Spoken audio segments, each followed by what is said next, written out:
All right, y'all. I have finally made a decision to call my channel Bitter, Better, or Both. And today we're going to ask Emily where she's at. And it's going to be Bitter, Better, or Both with Birdie. And this is my good friend Emily. And we're just going to ask her a couple questions today. We want to talk about there are several groups of us. We've got, spiritual, religious, atheists, some of us who don't know, some of us who claim consciousness, awareness, several of us. And today we're just going to kind of talk loosely about transitioning from the group settings that we were in into trusting our individual selves and kind of how life looks today for us on a whole plane, all of it, spiritually, individually, economically, financially, emotionally, physically, those things. Emily and I have both been a little parallel to each other with the changes that we've made in just the last couple of years of our lives. So I'm going to ask her a couple of questions and we can get her take on it. And this channel is going to be about health, wealth, bitter, better, or both. And some days we're both. And for me, that I believe in energy. I believe it's positive, negative, or both. And I believe that we require all of those. And either it's going to be a positive energy that you put out and get back, or a negative energy that you put out and get back. And then some days I'm like this. But basically it's either positive or negative. And that kind of, just goes out into all the things that we do on a daily basis. So, Emily, how old are you? I'm 41. Emily is 41. And this recently you've had a change where you made the decision to kind of step away from a group setting to more trust yourself individually. And what are you doing? What does a day in your life look like as far as taking care of yourself mentally, physically, emotionally, healing? Okay. So I start my day with my meditation time. It's very important. I can tell when I don't do it. And it's a mixture of different things. I do deal with tarot and oracle cards, and I do a lot of journaling. I have the Journey to the Heart book that I really, it's one of my favorites, but I don't read it every day. There's nothing that I do every single day. It's a mixture of these things that just whatever I feel needs to happen, and that's what I do that day.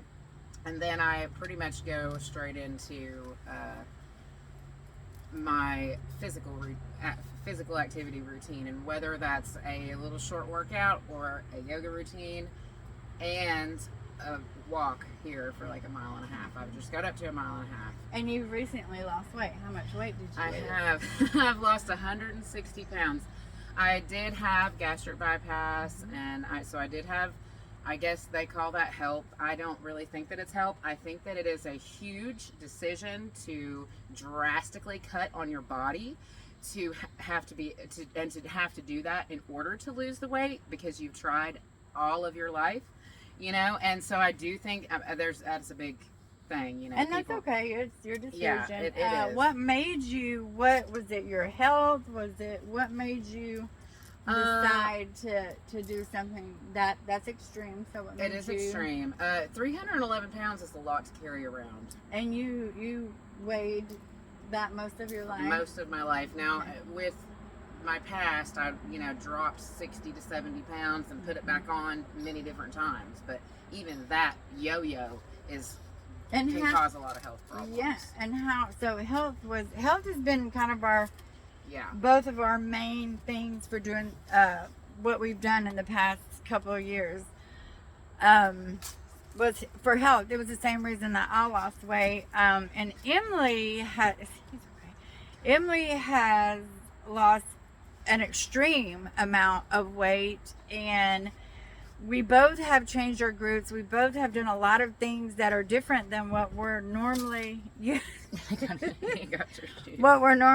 to doing. So how has that affected you mentally, going from that size to now being, a lot smaller? That's a lot of weight. I'm a new person. I have had to, and I'm still getting to know who this person is. I still will stand up and make a turn and almost fall over because I'm used to it being a hefty turn, and now it's not so much of a hefty turn. Literally every piece of me has been redone. I used to always, I never would drink diet drinks or zero sugar drinks ever in a million years because that's going to cause cancer, but I would stay 311 pounds. So literally everything about my diet and my health, my physical activity, all of that has changed. And it's weird because it's scary. It's scary as hell because I don't know who this person is. I don't know how to deal with this person. I don't know how to take care of this person. So it's all new. It's all new roads here. Every bit of it. So what would you say that the best? Well, I don't want to say best. The most beneficial change for you. What would you say that's been just in 2024? And how has that affected like every part of your life? What change was that, and how has that affected like self-care? Self-care, okay. Period. And yeah, self-care, and that has been when my body tells me that I need to do something, I listen to it. Now that's another part of me that I have never been in tune with. But now, like when I get that sick feeling in my stomach, I tend to, sometimes that's fear. Sometimes that's my fear saying, and I want to bail and jump ship. But other times it's literally my gut saying, this isn't right for you. This isn't right. Do you listen to that more often now? Most of the time, yes, I do. Most of the time, I mean, I have to. I have to. I feel better. I feel relief when I do. And that's something that I've noticed too. And what would you say is your biggest like weakness as far as, I know that we're doing trauma healing, we're doing our past childhood, we're doing all those things like that. Where is your biggest, what is your biggest weakness, be it like emotional, financial, and kind of what does that look like? What does that look like? So my biggest weakness that I'm currently working on and have been for months now, my need for outside validation. Another reason why I had to leave the groups, atmosphere, because I'm depending on others to make me feel okay, and that's not the way that it should be. It should be me depending on myself and my higher power for me to be okay. And that's something I've never looked at before. And what do you do when you're in kind of those, and we've talked about this before, when we get to a place where we're down and we can't really pull ourselves out, and it's really hard to do the yoga, to do the meditating, to pick up the cards, to pick up the phone, to do you find peace in those moments, and what does that look like? I don't always find peace in those moments, actually. I mean, sometimes it's pretty shitty. And I cry. Yes. I mean, I have to accept it because I have to accept it. No, you're good. I cry, but one thing that like I've the pen to paper and writing down all my successes, that's really been a big, just like a pros and cons list, but no cons. Like just all the pros about me.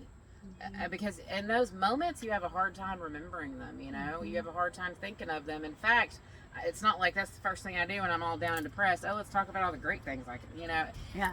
But when I force myself into doing that, it does help. I mean, but sometimes it's just about sitting in it, right? Right. Sometimes Because we don't want. She and I both have talked about this. Toxic positivity is one of the things that drives me absolutely nuts. I cannot stand for. I understand it. And when I do and say things, I want to be very accepting of how everyone does things, but the way that I choose to be, I allow myself to feel down. I allow myself to feel sad or depressed, or if my body is telling me something, if something is coming up, there's a reason, and I need to look at that. And I don't try to make myself feel better. And you and I have talked about this. I don't try to pretend like, hey, I'm fine, or smile. And there'll be some days where I suck it up, but sometimes I think, and we call them going to the cave or cocooning. Yes. I think sometimes by doing that, we come up with our answers. Wouldn't you say that you get? Definitely. Yeah. Definitely. Even though in those moments I'm like, oh, what a failure I am for just laying here and not doing anything about it. But you are doing something about it. You're resting. You're resting and you're respecting what your body needs. So. And by doing that, do you kind of come out of your funk quick? Do you notice that you come out of it quicker, whereas before it would fester for days and days and days while I tried to push through and do all these other things. Yeah. And financially, we're going to talk about some taboo stuff too. We know there's the economy, there has been, the pandemic, then there's inflation, now we have all this other stuff going on. Financially, what's your input? Like a very brief input financially, what financially? Financial insecurity can cause a lot of these issues, for sure. And I do feel like most people understand financial security more now than they ever have, because I think it is a global thing. I mean, I really do. But I'm navigating those waters. I felt like just a few months ago I was okay financially, and now I'm not. And I didn't really do anything different. And now I'm like sacrificing all the things. Like I'm not doing any of the extras that I did before. Right, you're just basically paying your bills and making sure your kids are fed, and I'm still broke. Yeah. Yet I was doing all these other things 3 months ago and paying my bills, right? So now it's like, what's really happening here, you know? And how does that affect your? I guess I don't want to say. Mentally, spiritually, emotionally, where do you see the financial stress affecting you? Like, where does it cause you to stay in bed? Does it cause you to maybe act out with food? Does it, what things does that promote bad behavior? What bad behaviors does your financial insecurity promote? It definitely spills over into all areas of my life. It spills, like with my kid. For instance, this morning I was messing with my bank and got paid my bills and all the things, right, this morning. And my son comes out and can't go to school again because he has a tonsil issue. We're constantly sick. I know about this, but I flipped out on him. And that is not okay. I mean, I had to apologize because it's not his fault that his tonsils stay swollen and we have to go back to the doctor again, But of course, me being in this frame of mind of I'm broke again and I just got paid. And it goes back to fear. So, and that's fear of losing something or not getting something we want. And then we end up taking that out on the people around us, which is another thing that, you work on in these healings. And then I know you went and apologized. I know she did because I know her. Yeah. But we always go ahead. I also like the point of the financial insecurity and the fear that it brings is to not give in to that fear. Yes. And that was part of the lesson today because I don't want to go and apologize all the time. So maybe next time I pay bills, maybe I won't do it first thing in the morning. No, that's that. Yeah, yes. That's one of the things that we'll talk about too. Kind of how and where to do things, when to pay your bills, when to set aside time to do things, when to set aside time to figure out things. Because I had to do it the other day, and sometimes that is something that stresses me out, and it, pours over it. Sometimes the words don't come. But it affects my everyday life with my own children, with my husband, sometimes with, strangers and things like that. And that is kind of where doing the affirmations, doing the cards, doing the walking, doing the yoga, healing those things. Because when I have a quick response like that, it is something that's out of fear. It is because I'm thinking, oh my gosh, how am I going to provide for my family? How are we going to stay above water? And it just branches out into everything else. So it is super important, and you and I've talked about this, to take care of ourselves daily, because there are going to be those days where we are down for days at a time, and it's the bare minimum. sometimes it's just like making my way out of bed. Some days the best I got is staying in bed, eating a bag of Reese's, watching some I love dumb TV. When I'm really down, I love it. Okay, so let's move on to something else. What is your idea of success? What if somebody said, are you successful or not? Would you say yes or no? And then tell me why you would have that. Why you would. So you're constantly growing and changing and doing things. So I don't know. I mean, success to me means more about happiness and peace and calm and being able to control my emotions. Like, that's more of what success looks like for me. Right. So, I mean, I can say, oh, when I graduate, or oh, when I do this, but I don't really see it as that. That's just part of life's process for me, which is different for everyone. But I think we all kind of strive for peace and calm and being able to control our emotions, which is a tall order. So. And so do you think you're pretty successful in that area? I think I'm getting there. That's for Yay! sure. I do think I'm getting there. I think she's getting there too. I think she's there. She handles things a lot better than she thinks she does. All right, so that is just kind of the topics we're going to talk about. Emily's just my first person. Again, I don't know how this is going to look, how it's going to go, what all is going to happen. But if somebody were to ask you the question, are you bitter, better, or both? What would you say? I'm both. Both. I'm both too. Woo! All right. So, is there So. anything else you want to add today? I don't think so. No. Yeah. Do you feel like we? I don't. do. I don't think know this what is I'm great. doing. This is just This is kind of great. yeah. Yeah. We're gonna do things. I'm gonna put some recipes on here. We're gonna give some more. I guess. Bath tips. We love doing baths, Oh, walking, things how to heal your. We have plenty of books, cards. There's all kind of stuff that we like to do, and I don't really put myself in a group. I don't know. Do you?